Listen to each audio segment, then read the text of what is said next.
नमस्कार दोस्तों।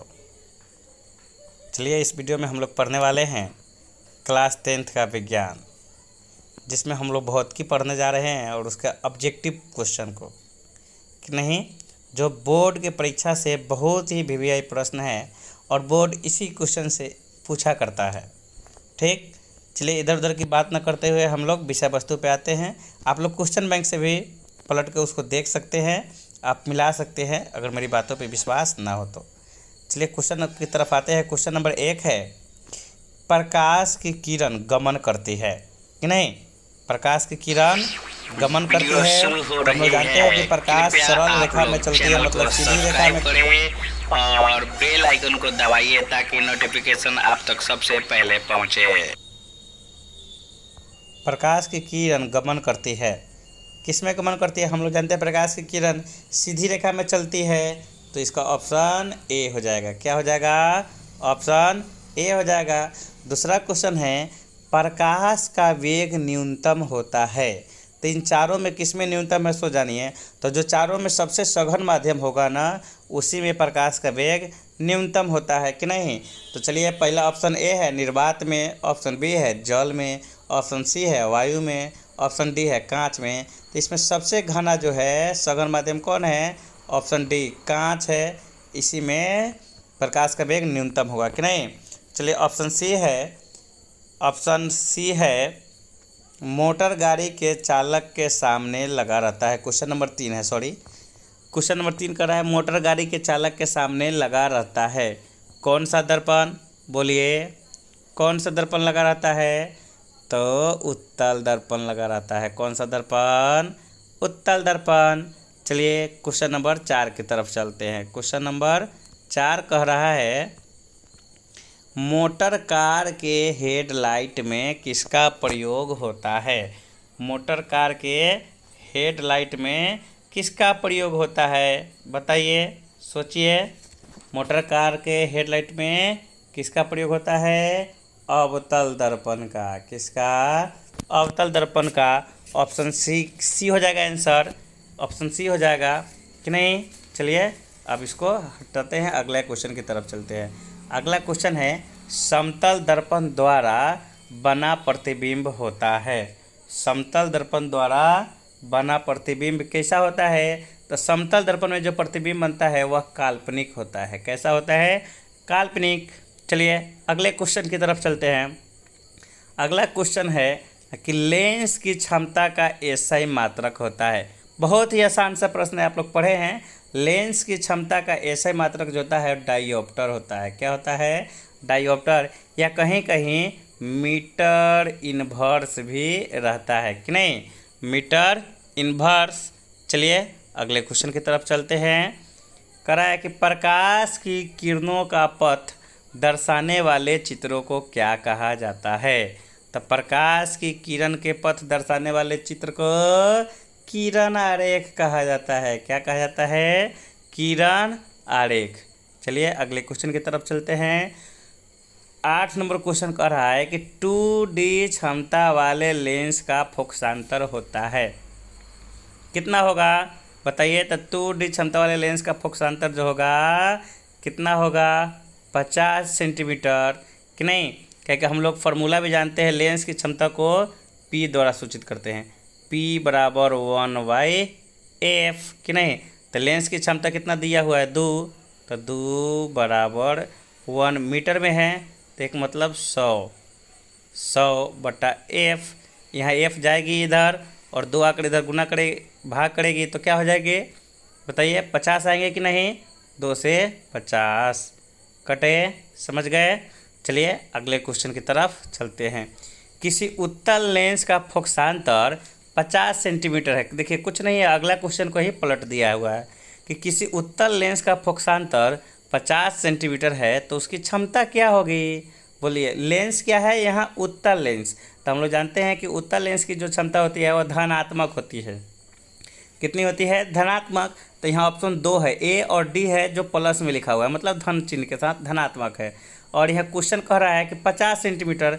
अगर क्वेश्चन में फोकस सेंटीमीटर में दिया हो फोकसांतर उसका, तो क्या कर देंगे? 100 में भाग कर देंगे, जितना आएगा वही। तो कितना होगा इसका ऑप्शन बोलिए कितना हो जाएगा? ऑप्शन डी होगा। कितना होगा? 2D कि नहीं? चलिए अगले क्वेश्चन की तरफ चलते हैं। प्रकाश के किरणों के समूह को क्या कहते हैं? बोलिए। तो किरण पुंज कहते हैं। क्या कहते हैं? किरण पुंज। कौन सा ऑप्शन हो जाएगा? ऑप्शन हो जाएगा बी कि नहीं? चलिए अगले क्वेश्चन की तरफ चलते हैं। उत्तल लेंस की क्षमता होती है। उत्तल लेंस की क्षमता क्या होती है? बोलिए। उत्तल लेंस की क्षमता धनात्मक होती है। क्या होती है? धनात्मक कि नहीं? और अगला क्वेश्चन है, अवतल लेंस की क्षमता होती है। अवतल लेंस की जो क्षमता होगी ना, ऋणात्मक होती है। कैसी होती है? ऋणात्मक।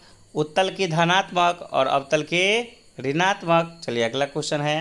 अगला क्वेश्चन है, उत्तल लेंस को कहते हैं। तो उत्तल लेंस को क्या कहा जाता है? बोलिए। यह अपने से होकर जाने वाले प्रकाश को अभिसरित करती है, इसलिए इसको अभिसारी लेंस कहते हैं। क्या कहते हैं?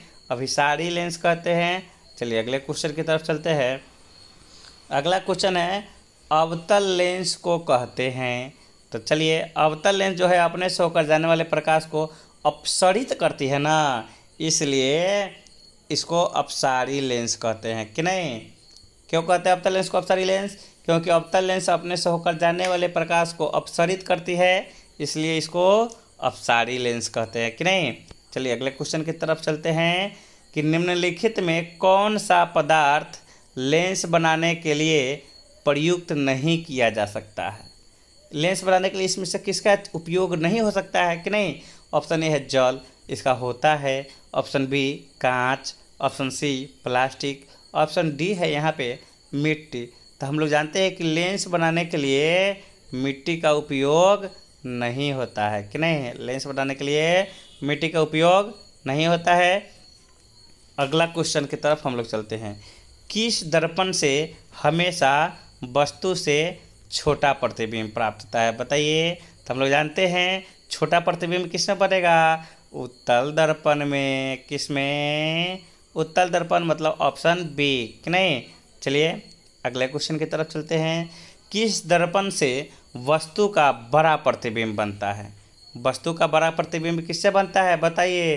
तो अवतल दर्पण से। इसीलिए ना इसका उपयोग हम लोग दाढ़ी बनाने में करते हैं।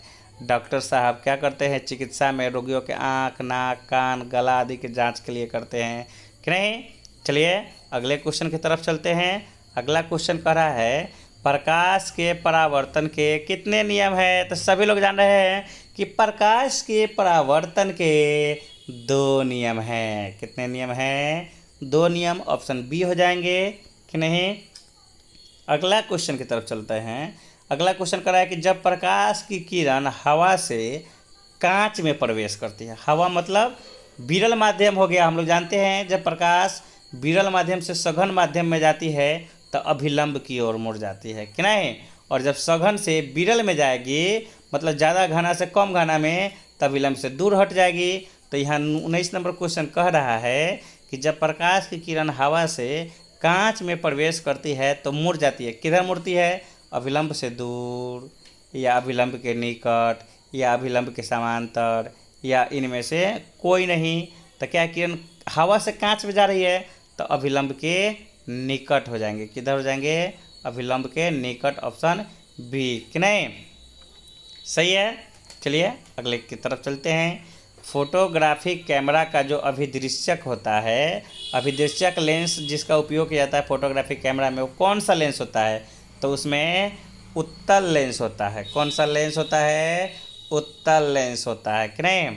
चलिए अगला क्वेश्चन है, साइड मिरर के रूप में प्रयुक्त होता है कौन सा दर्पण? अभी हम लोग पढ़े हैं साइड मिरर जो है ना, उसका दृष्टि क्षेत्र, उत्तल दर्पण का दृष्टि क्षेत्र जो है ना बड़ा होता है, विस्तृत होता है कि नहीं? और वो वस्तु का प्रतिबिंब छोटा बनाता है कि नहीं? क्योंकि उसमें दूर से आती हुई गाड़ी का जो है, गाड़ी चाहे कोई भी चीज़ आ रही है दूर से है, उसको आसानी से उसमें देख लेते हैं, छोटा बना के दिखाता है। इसलिए जहाँ पे ड्राइवर बैठते हैं उसके साइड में जो पीछे के दर्पण देखने के लिए, या बाइक में लगी रहती है, मोटरसाइकिल में देखे होंगे, कार में कि नहीं, वो कौन सा दर्पण होता है? बोलिए। उत्तल दर्पण। कितने? कौन सी दर्पण? उत्तल दर्पण। चलिए अगले क्वेश्चन की तरफ चलते हैं। अगला क्वेश्चन है, एक अवतल दर्पण की फोकस दूरी 10 सेंटीमीटर है तो उसकी वक्रता त्रिज्या होगी। हम लोग देख लीजिए, ध्यान रखिएगा, जब भी फोकस दूरी दी रहे तो उसको आधा कर देना है वक्रता त्रिज्या निकालने के लिए, कि नहीं? क्या कि हम लोग जानते हैं कि R बराबर क्या होता है? 2F, कि नहीं? R बराबर 2F या F बराबर R/2 होती है। ये फॉर्मूला है कि नहीं है? तो यहाँ पे फोकस दूरी दिया हुआ है, निकालना क्या है हमको? वक्रता त्रिज्या। तो इसी पहला फार्मूला से हो जाएगा, कि नहीं?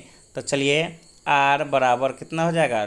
2F होता है, तो मतलब 2 गुने 10, 10 दूना 20, कि नहीं? तो इसमें कौन सा है ऑप्शन? ऑप्शन नंबर बी, कि नहीं? ये सही हो जाएगा ऑप्शन बी। समझ गए?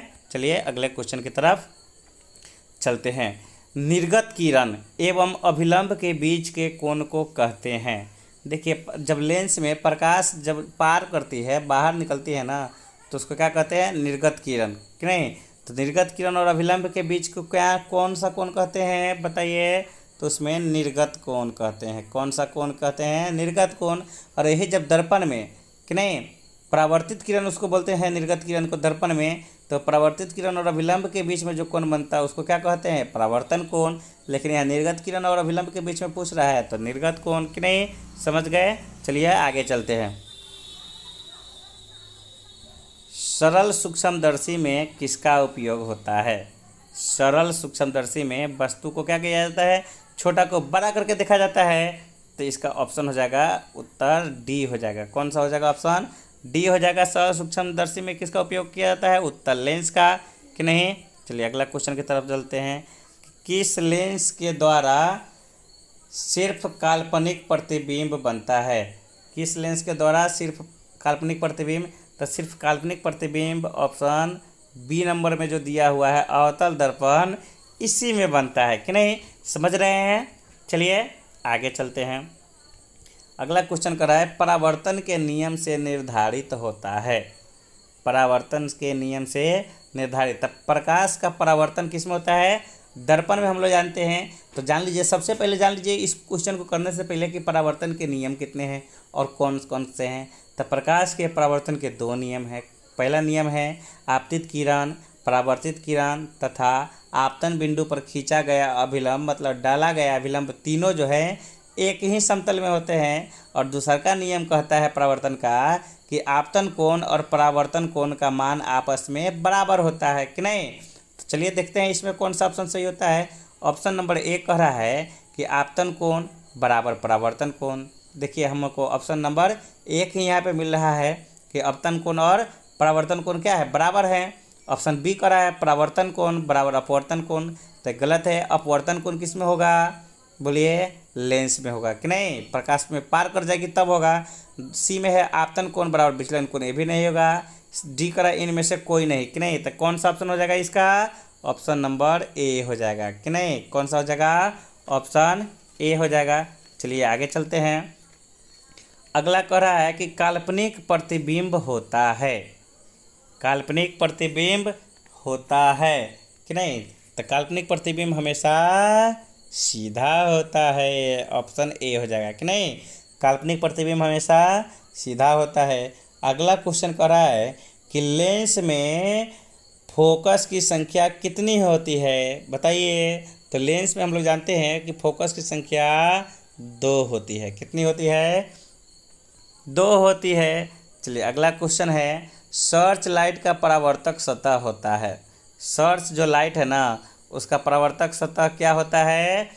अवतल दर्पण होता है। सर्च लाइट में ये भी पूछ सकता है क्वेश्चन कि सर्च लाइट में किस दर्पण का उपयोग होता है? तो इसका ऑप्शन नंबर बी हो जाएगा, अवतल दर्पण, नहीं?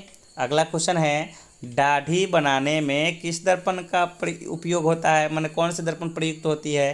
तो देखिए, दाढ़ी बनाने के लिए उस दर्पण का उपयोग करेंगे जो वस्तु का बड़ा प्रतिबिंब बनाता है, क्योंकि हमारी जब दाढ़ी छोटी छोटी होती है तो उसको बड़ा करके देखने में आसानी हो, तो उसमें कौन से दर्पण का उपयोग होता है? अवतल दर्पण। कौन से दर्पण? अवतल दर्पण। इसका 30 का हो जाएगा सी, कि नहीं? चलिए आगे चलते हैं। कह रहा है कि एक उत्तल लेंस की क्षमता 1 डायोप्टर है। कितनी है? 1 डायोप्टर है, तो उस लेंस की फोकस दूरी कितनी होगी? फोकस दूरी कितनी होगी? Question number 31।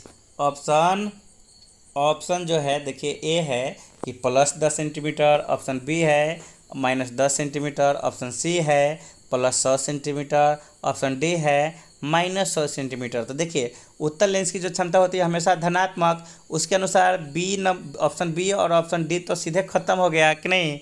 आपके पास बचा है ऑप्शन ए और ऑप्शन सी। तो अभी हम लोग पीछे उदाहरण में पढ़े हैं, अभी आपको हमने एक बताया था सॉल्यूशन करके कि क्या होता है। उत्तल लेंस की क्षमता धनात्मक होती है जब 1 डायोप्टर दिया है, यहाँ डायोप्टर में मान दिया मतलब पी दिया हुआ, क्षमता दिया हुआ है कि नहीं। तो एफ निकालेंगे, तो एफ कितना हो जाएगा बताइए? 100 सेंटीमीटर हो जाएगी। कितनी हो जाएगी? 100 सेंटीमीटर कि नहीं।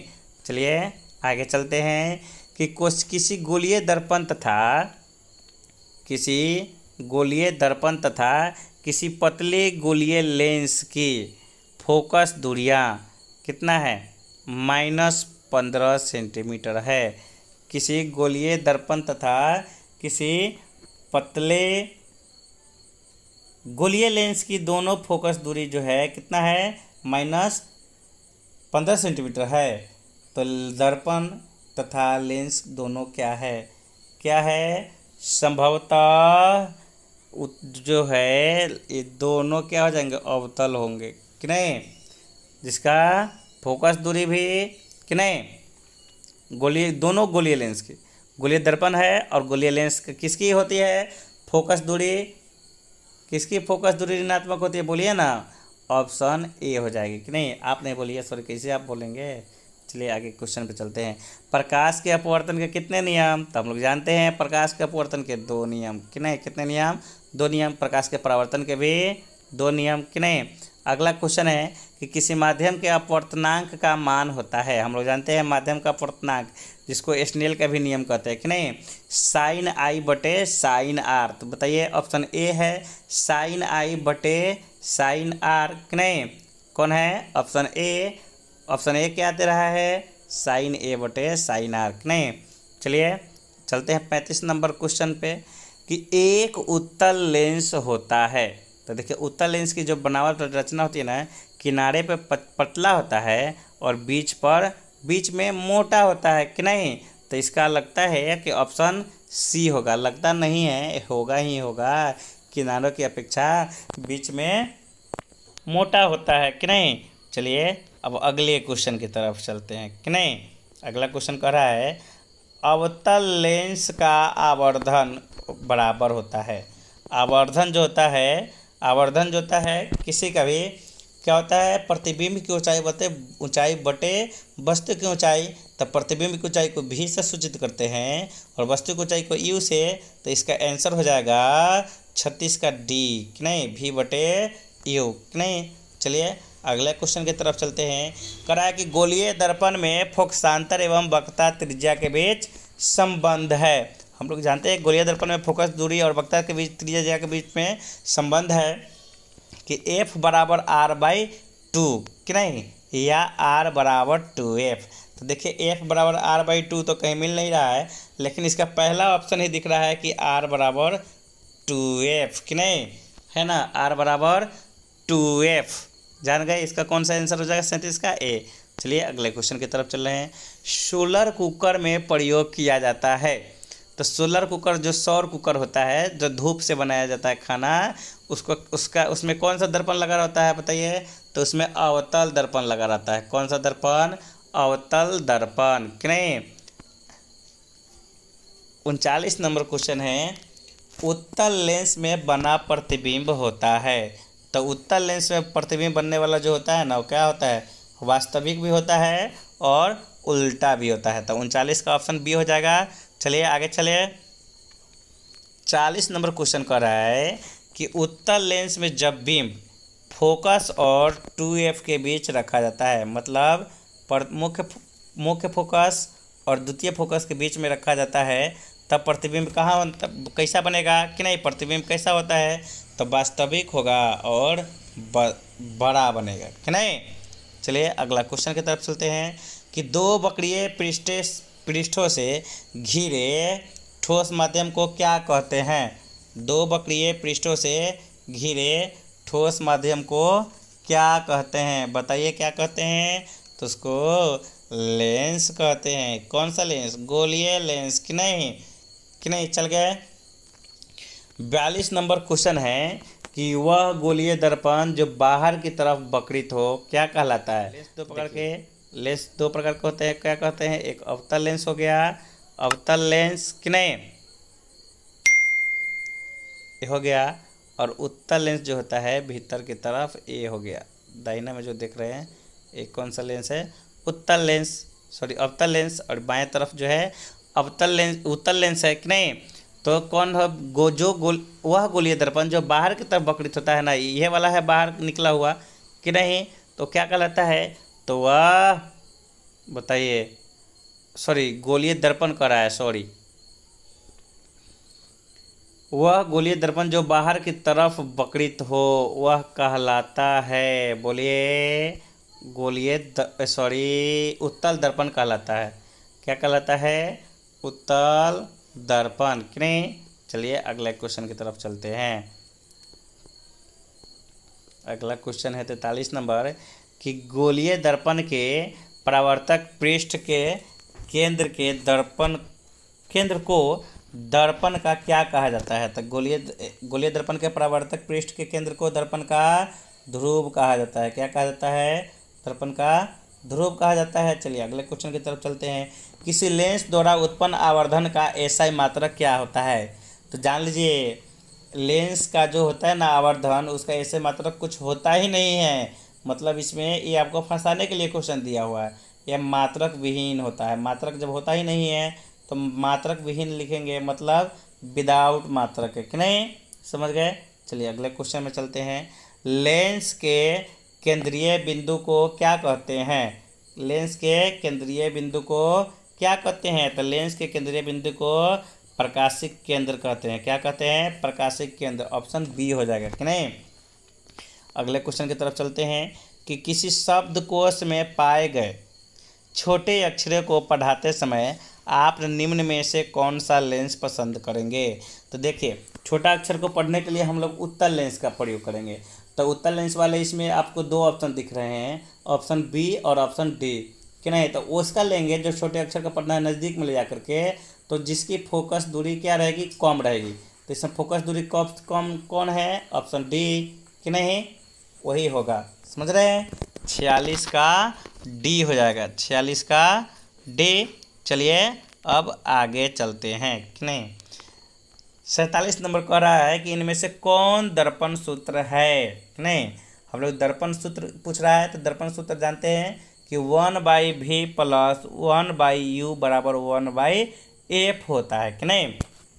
तो 47 का ऑप्शन ए नंबर ही मिल रहा है दर्पण सूत्र, 1/v + 1/u = 1/f कि नहीं। चलिए अगले क्वेश्चन की तरफ चलते हैं। गोली लिखा गया है, गोलीय दर्पण का वक्रता केंद्र को किस अक्ष से निरूपित किया जाता है। अक्षर से लिखना चाहिए था, सॉरी फॉर मिस्टेक। चलिए जानते हैं गोलीय दर्पण के वक्रता केंद्र को किस चीज़ से सूचित करते हैं। ऑप्शन ए हो जाएगा, जिसको सी से सूचित करते हैं कि नहीं।